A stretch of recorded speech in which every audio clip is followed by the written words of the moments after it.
আজকে আমরা ইকোনমিক্সের আরেকটা প্রবলেম নিয়ে এসেছি, বাট এটা ম্যাথমেটিক্যাল প্রবলেম। তো দেখি এখানে কি বলা হয়েছে। এখানে বলা হয়েছে যে টি আর দেওয়া আছে। সো আমরা তো জানি টি আর মানে কি, টি আর মানে হচ্ছে টোটাল রেভিনিউ।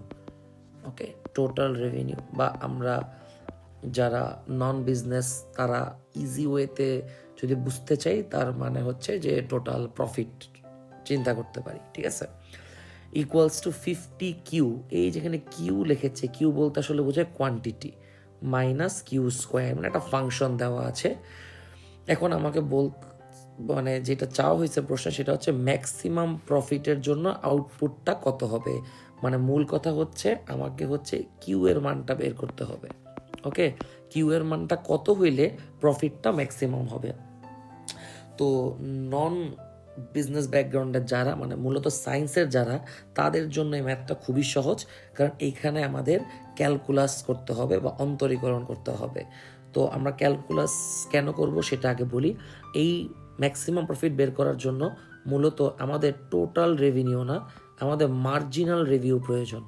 মানে প্রশ্নে দেওয়া আছে টোটাল রেভিনিউর ফাংশন, বাট আমাদের লাগবে হচ্ছে মার্জিনাল রেভিনিউর ফাংশন। এই মার্জিনাল রেভিনিউটা কিভাবে বের করব? আমরা যদি টোটাল রেভিনিউকে কিউ এর সাপেক্ষে অন্তরীকরণ করি, অর্থাৎ ডিডি কিউ অফ টি আর যদি বের করি, তাহলে মার্জিনাল রেভিনিউ চলে আসবে। তো আমরা মার্জিনাল রেভিনিউটা তাহলে বের করে ফেলি। D d q of 50Q minus q square. Okay, তো কিউ এর সাপেক্ষে যদি 50Qকে আমরা অন্তরীকরণ বা ডিফারেন্সিয়েট করি, তাহলে 50টা তো কনস্ট্যান্ট, এটা বাইরে চলে আসবে। কিউ এর সাপেক্ষে কিউকে অন্তরীকরণ করলে হবে হচ্ছে 1, মাইনাস কিউ স্কোয়ারকে অন্তরীকরণ করলে কত হবে 2Q। যারা নন বিজনেসের, যারা বিজনেস ফ্যাকাল্টির, তাদের জন্য একটু বলি, এটা হচ্ছে অন্তরীকরণের একটা সূত্র, যে x to the power N K যদি আমি অন্তরীকরণ করি তাহলে আসবে N x to the power N minus one, অর্থাৎ পাওয়ারটা সামনে চলে আসবে আর এক্স বসবে, এরপর পাওয়ারটা এক মাইনাস হবে।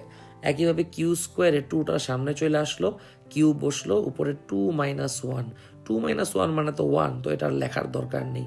তাহলে আলটিমেটলি আমাদের আসতেছে 50 মাইনাস 2Q। আচ্ছা, তো মার্জিনাল রেভিনিউ পেয়ে গেলাম। এখন আমাদের নেক্সট স্টেপ কি? তো আমাদের কিউ বের করার জন্য আমাদের যে কাজটা করতে হবে সেটা হচ্ছে মার্জিনাল রেভিনিউকে 0 ধরতে হবে। মার্জিনাল রেভিনিউকে 0 ধরে আমরা কিউ এর মানটা বের করে ফেলবো।